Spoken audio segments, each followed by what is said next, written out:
23 bölüm.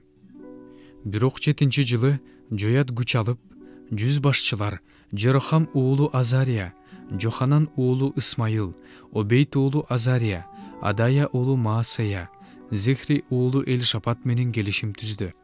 Алар бүткүл жүйүт аймагын кыдырып, бардык жүйүт аймагынын шаарларынан лебилер менен Исраил тукумунун уруу башчыларын чогултуп, Иерусалимге келишти. Чогулган жыйын Кудай үйүндө падыша менен келишим түздү.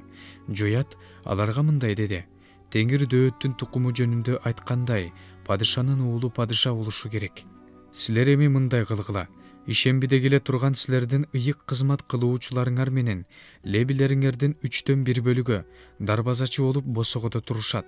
Дагы 1/3 бөлүгүңөр падыша үйүндө, калган 1/3 бөлүгүңөр Жесот дарбазасында турасыңар. Ал эми бүтел Теңир үйүнүн короосунда болот. Теңирдин үйүнө ыйык кызмат кылуучулар менен кызмат кылган лебилерден тышкары эч ким кирбесин. Алар гана кирүүгө акылуу. Анткени алар ыйыкталышкан. Калган эл Теңирдин үйүн кайтарып турсун. Лебилер падышаны туш тараптан курчап турушсун. Ар биринин колунда курал болсун. Ибадатканага ким кирсе, ал өлтүрүлсүн. Падыша киргенде жана чыкканда силер дайыма анын жанында болгула.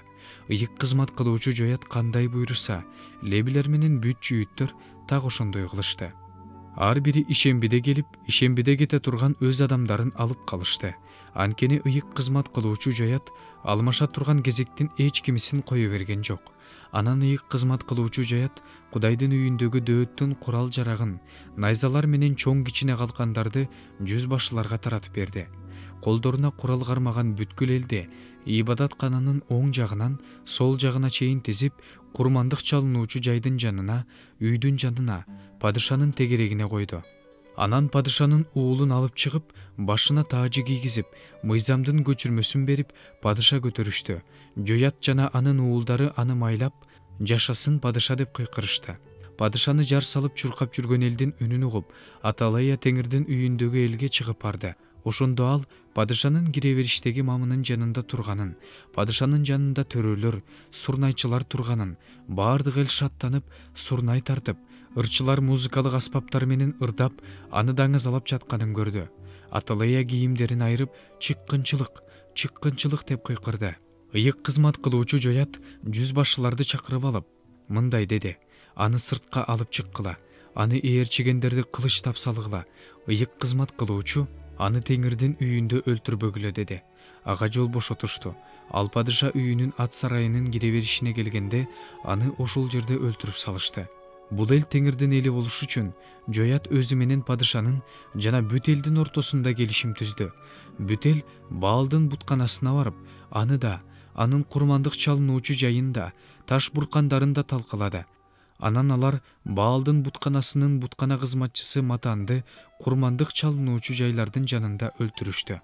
Жоят Теңир үйүндөгү кызматтарды дөөт бөлүштүрүп кеткендей, лебилер менен ыйык кызмат кылуучуларга тапшырды. Алар Мусанын мыйзамында жазылгандай, дөөт айткан эреже боюнча ыр менен, кубаныч менен Теңирге арнап бүтүндөй өрттөлүүчү курмандыкты өрттөш үчүн коюлду.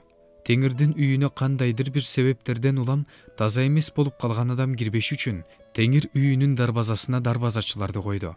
Жүз башчыларды, төрөлөрдү, эл башчыларын, ошол жердеги бардык элди алып, падышаны Теңирдин үйүнөн узатып чыкты.